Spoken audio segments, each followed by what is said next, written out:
pense que je vais devoir aller assez vite. Peut-être même je vais devoir skip des bouts, mais bon, voilà. Tu me dis quand c'est bon pour toi, Raph. Gourmand, Je clappe. je suis métier.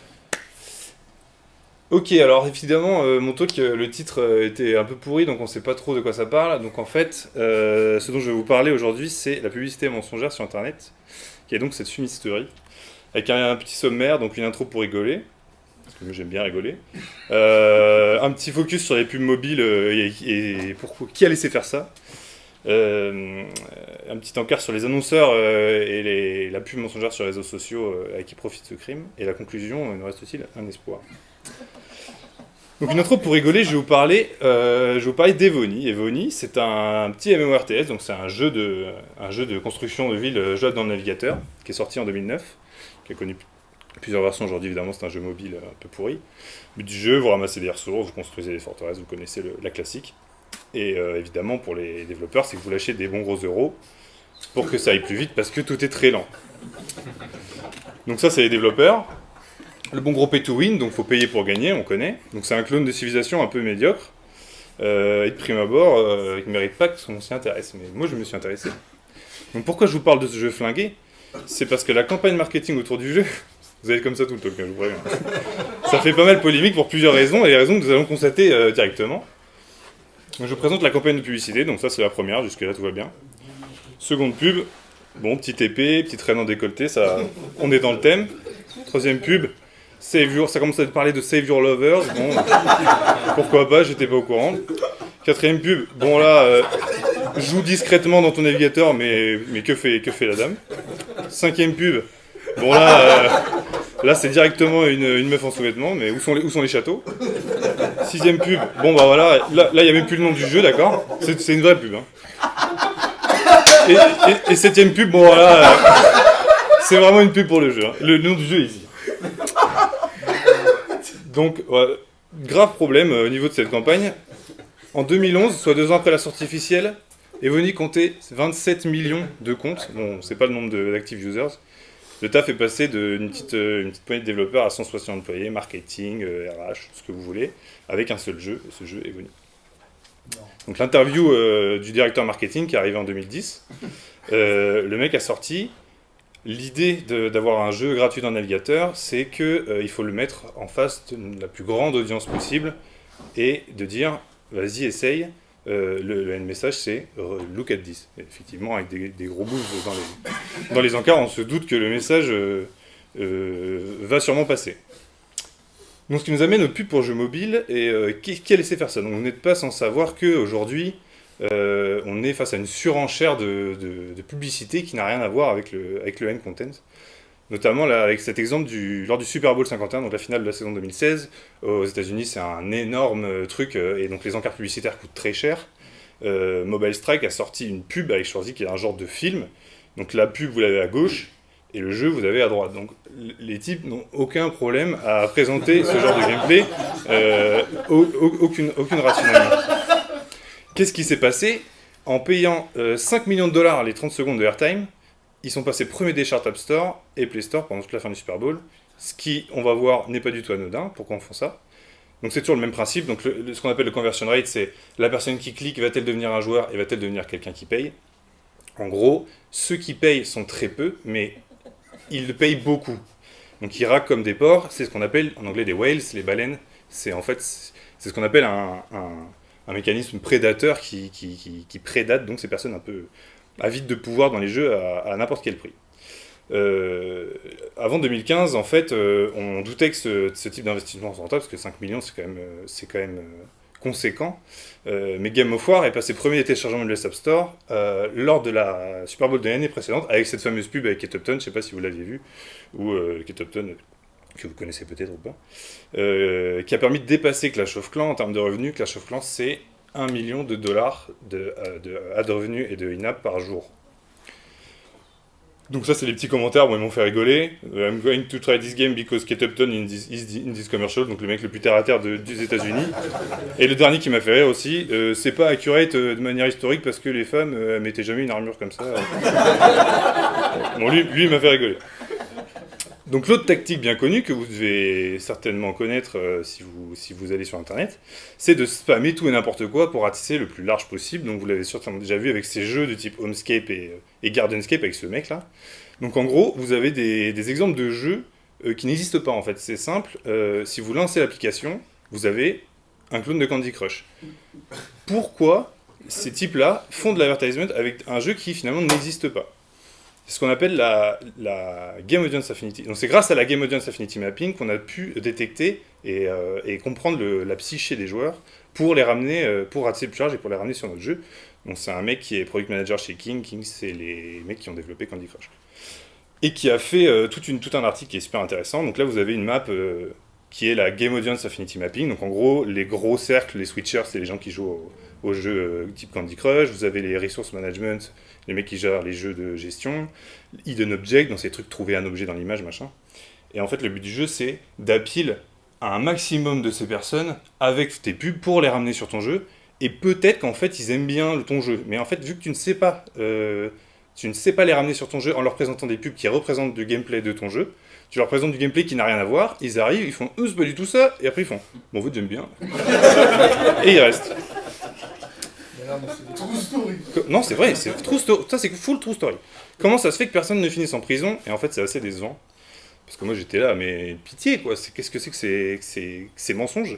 Et c'est simplement la FTC, donc là c'est l'organisme américain, c'est la Federal Trade Commission, qui sont en fait ils sont à la traîne, ils sont complètement dans le rétro, ils ont une loi qui est la Truth in Advertising Law, donc la vérité dans l'advertisement. Et en gros, l'article de Weiss que je lisais, c'était pour prouver que la publicité est fallacieuse, il faut prouver que quelqu'un de raisonnable se ferait avoir. Et donc raisonnable, on comprend tout de suite que c'est complètement difficile c'est une slippery terminologie, voilà, bref, j'arrive pas à traduire. Donc je vais super vite. Donc là on amorce la partie annonceurs et réseaux sociaux, et à qui profite le crime? Donc vous n'êtes pas sans savoir que sur les réseaux sociaux vous avez tout un tas de pubs qui sont régis, sans mauvais jeu de mots, par les deux plus grosses régies publicitaires qui sont Google et Facebook. En 2020, vous avez le journal UK Which, donc qui est un équivalent de Que Choisir en anglais, qui a fait un test. Ils ont créé une fausse marque qui s'appelle Remedy, qui vaut de l'eau en bouteille.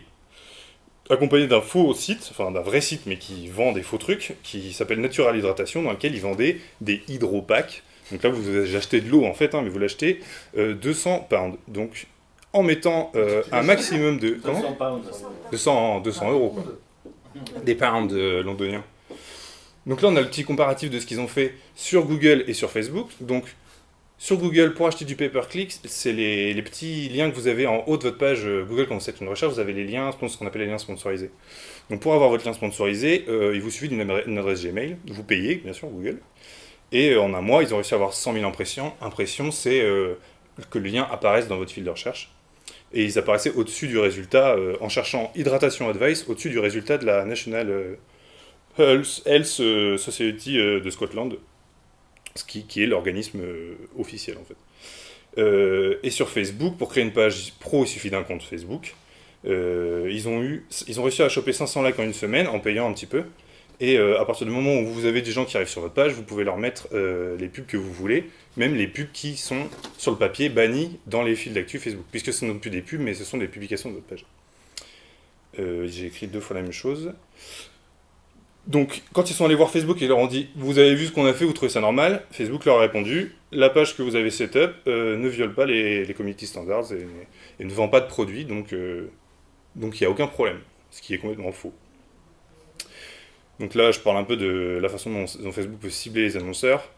En fait, ce qui est assez vicieux, c'est que tu peux cibler les gens de manière très insidieuse selon leurs intérêts qui sont prédits par la plateforme. Donc les gens qui sont intéressés par la perte de poids extrême, comment combattre la dépression, l'insomnie, la prévention du suicide, la panique et d'autres trucs un peu glauques comme ça. Donc tu peux bien cibler les gens bien vulnérables avec ta truc de bien-être à 200 balles qui au final est de l'eau. On enchaîne avec le dropshipping. Donc je ne sais pas si vous connaissez cette technique. Qu'est-ce que le dropshipping en simple? C'est vendre des produits avec une boutique en ligne que vous mettez à disposition qui proviennent d'une autre boutique en ligne. Donc typiquement, l'exemple classique, c'est AliExpress. En gros, vous avez un site qui est branché, vous avez un site vitrine qui est branché avec Shopify sur AliExpress. Et donc votre site propose des biens qui se situent sur AliExpress, et quand le mec clique ajouter dans le panier sur votre site, en fait ça fait une commande AliExpress, et AliExpress envoie directement le truc à votre client. Tu prends une bonne grosse gratte au passage, parce qu'en général les trucs que tu vends c'est de la daube, et t'as quasiment aucun investissement, à part que tu fais ton site, tu gères pas de stock, puisque tu n'as jamais les trucs chez toi, et c'est GG.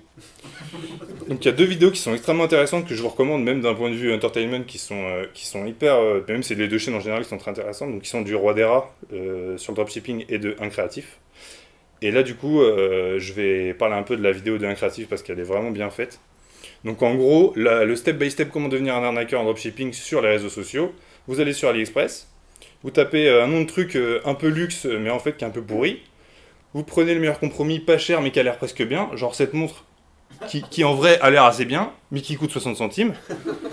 Donc là, d'ailleurs, à quel moment on a des montres à 60 centimes? Moi, encore aujourd'hui, tu crées un branding, donc bon, là, après, tu peux payer un mec sur Fiverr 5 balles, mais tu peux le faire à toi-même si t'es un peu chaud de paint, voilà. Tu fais un site internet, Oli prend une ville suisse un peu random, donc Winter Tower, ça passait bien, tu vois, pour faire des montres. Tu crées une petite pub un peu marketable, tu vois, avec une grosse promo, c'est très important. D'ailleurs, c'est là qu'on détecte les fausses pubs. Hein. Si vous voyez du luxe avec des promos, c'est antinomique. Le principe du luxe, c'est que le positionnement, tu fais pas des promos sur du luxe. Tu marketes tout comme un porc sur les réseaux, donc il faut savoir que Facebook, vous créez un compte Facebook, vous créez un compte Instagram, vous pouvez directement lier votre compte pro Facebook à votre compte pro Instagram, ce qui fait que vos pubs que vous gérez sur Facebook sont automatiquement gérées sur Instagram. Donc là, il a eu la petite pop-up, vous êtes passé en compte professionnel pour une entreprise qui n'existe pas, donc bravo Facebook pour la curation. Tu peux carrément cibler les gens, donc ça c'est hashtag actif, c'est les gens qui ont l'habitude de cliquer sur le bouton acheter dans les pubs. Tu peux cibler ces mecs-là. Donc ça, déjà, là, c'est solide. Derrière, tu mets luxe, yacht, montre et tout. Tu payes alors, le mec a payé un influenceur un peu véreux, enfin, il était surtout un peu naïf. Donc il lui a dit, mec, je te donne 50 balles et tu nous fais une story sur ma pub. Le gars a dit, c'est pas une arnaque. Il a fait, mais non, t'inquiète, mec, regarde mon site. Le site, il est flingué. Le gars, il a dit, ok. Il fait une petite story, donc moins de 2 jours pour profiter de 75% sur toute la nouvelle connexion Winter Hour avec le lien. T'attends un petit peu, et bim, tu fais des sous. Si vous voulez un petit récapitulatif des frais, donc le nom de domaine, parce qu'il a quand même acheté le nom de domaine wintertower.com, donc 50 balles, un petit abonnement pour avoir accès à des petits... la vidéo du mec, tu sais, les photos stock qui a l'air riche en costard, une photo d'un yacht, une meuf qui boit une coupe de champagne, donc ça, c'est un mois sur la banque vidéo, c'est 20 balles. Les 3 pubs bidons, donc ça c'est assez cher sur Facebook. Si tu veux que ta pub elle apparaisse pas trop, enfin assez souvent, durant 36 heures, c'est à peu près 50 € par pub par jour. Donc là, il a claqué à peu près 300 balles pour que ces 3 pubs elles passent pendant 36 heures, pendant 2 jours. Vous payez Shopify, donc Shopify c'est ce qui fait le lien entre votre site vitrine et AliExpress pour pas que vous ayez à vous taper toute la partie back-end, donc ça t'as rien à faire, donc ça c'est super. Tu payes un mois, c'est 25 balles. Ensuite tu payes le salaire du fameux influenceur véreux, donc tu rajoutes 50 balles. Ce qui nous fait 446 €. Et au résultat, bon, le mec s'est quand même fait ban son compte Facebook. Donc déjà, on peut dire qu'il y a eu une tentative de la part de Facebook. Mais peu de panique, la campagne a quand même duré 26 heures sur 36. Et les chiffres sont réels. Donc 24 000 personnes qui ont vu la pub dans leur petit fil d'actu sur le côté. Sur ça, il y en a 259 qui ont cliqué. Bon, c'est 1%, mais en vrai, c'est pas incroyable, mais il y en a quand même 1% qui ont cliqué. Et sur les 259, il y en a 48 qui ont cliqué sur ajouter au panier sur son site. Donc là, une montre, c'est 67 balles. Il vendait les montres 67 balles. Alors ça lui coûtait à peu près 1 €. Donc la marge, c'est le nombre de montres, moins 1 € fois les 48 paniers. Bon, on part du principe que tous les mecs qui ont ajouté au panier ont payé. En vérité, j'ai regardé les stats, c'est plutôt entre 58 et 63% des gens qui mettent dans le panier qui finissent par l'acte d'achat véritable. Moins l'investissement initial, ce qui nous donne un bénéfice net en 2 jours de 2 901 €. Et le plus marrant, c'est que le site existe toujours. Donc ça, c'est le site du mec. Donc là, il a pris une photo avec un yacht. Il a rajouté un petit drapeau suisse parce que ça fait plus classe. Et ça, c'est littéralement son site. Il y a ça, ajouté au panier, fin du site. Et ça marche. Donc c'est pour montrer les dérives d'une telle pratique. Donc il nous reste-t-il un espoir. Donc j'ai bien aimé cette photo, c'est du film Idiocratie, je sais pas si vous l'avez vu. qui décrit un futur, on dit pas dystopique. Donc là, ça me fait rire parce que pour 200$, tu as un latte, pour 2000, tu as un hot latte, et pour 50 000, tu as un full body latte. Je sais pas trop ce que ça veut dire, mais on se doute un peu. Donc le constat, c'est que le temps que la FTC ou tout organisme non US, donc il y a la SA UK, en France c'est un truc à rallonge, j'ai pas écrit, c'est la DGCFPP, c'est Direction des préventions des fraudes sur Internet, des trucs, bref. Ils sont extrêmement lents à réagir et vu que ça bouge bien trop vite pour eux. Il y a quelques petites victoires par-ci par-là. Les publicités Gardenscape et Onscape dont je vous ai parlé tout à l'heure, elles ont été bannies au UK. Enfin, il y en a 2 qui se sont fait bannir en avril, qui étaient jugées misleading. Et en 2016, j'ai pas trouvé des chiffres plus récents, mais par exemple, ils ont supprimé 1,7 milliard de pubs et banni plus de 200 publishers. Et ils empêchent aujourd'hui de poster des publicités, de générer des revenus avec des publicités qui font l'apologie du complot que le climate change n'existe pas, par exemple. Mais c'est pas le seul, c'est ça. Et le mec a dit, donc c'est Scott Spencer, le Google Director of Product Management, il a dit « Unfortunately, this type of bad ad is gaining in popularity because people are clicking on them ». Malheureusement, c'est vrai, les gens cliquent parce que c'est ce qui fait cliquer, en fait. Les gens veulent savoir. Et en 2018, Facebook a mis une nouvelle option de review. Donc tu peux voir la récente activité des publicités que tu as eues sur ton profil. Et donc tu peux mettre des reviews sur les pubs. Et les pubs qui ont des reviews trop négatifs se font ban. Donc là, j'ai revu cette pub. C'est des clés USB qui te font un bouclier autour de toi anti-5G. 283, pardon. C'est des vraies pubs. Hein. Et du coup, pour s'en prévenir, pas de risque de cliquer sur les pubs s'il n'y en a pas de pub. Donc vous pouvez mettre un adblocker. Donc ça, c'est la solution de base que tout le monde connaît, même si aujourd'hui, il y a plein de sites qui vous disent vous voulez visiter, alors il faut désactiver l'adblocker. Il y a un truc que j'ai découvert il n'y a pas longtemps, ça s'appelle YouTube Vanced. C'est une version modée de l'app YouTube. Vous avez toutes les features de YouTube Premium, donc vous n'avez pas de pub, vous avez la lecture en arrière-plan, et vous avez plein d'autres trucs. C'est open source, ça peut carrément skip via une API qui s'appelle Sponsor, je sais plus comment ça s'appelle, c'est une API qui est community driven, qui permet de renseigner dans les vidéos YouTube à partir de quel timestamp jusqu'à quel timestamp les youtubeurs font la promotion d'un produit, et vous pouvez carrément, ça skip automatiquement ces trucs là dans les vidéos. C'est développé par les mecs qui font, je sais pas si vous connaissez le navigateur Brave et l'app AdGuard qui vous fait du ad blocking mais à l'échelle de votre OS. Mais ça s'active, c'est quoi? C'est une extension de quoi? YouTube Vanced? Ouais. Non, c'est une app, c'est un APK. Ah, okay. C'est une app Android, pardon. Okay. Le level au-dessus, vous installez P-Hole. Donc ça, ma main Jérémy, ici présent, a fait un talk dessus il n'y a pas très longtemps. Donc c'est un DNS Sync All, il n'y a pas d'installation sur vos devices, et en gros, c'est open source. Et en gros, c'est très énervé, ça bloque tout, vous pouvez l'installer en tant que serveur DHCP, donc ça veut dire que ça filtre votre trafic à l'échelle de votre sous-domaine, enfin de votre réseau. Et donc tout ce qui est derrière votre réseau, y compris vos mobiles, vos smart TV sur lesquels vous avez peut-être de la publicité, etc., les pubs n'arrivent même pas chez vous en fait. Vous avez la gestion de whitelist, vous avez la gestion d'audit, vous avez des stats, c'est super bien foutu. Et voilà, j'ai perdu le truc. Et ben là c'est fini.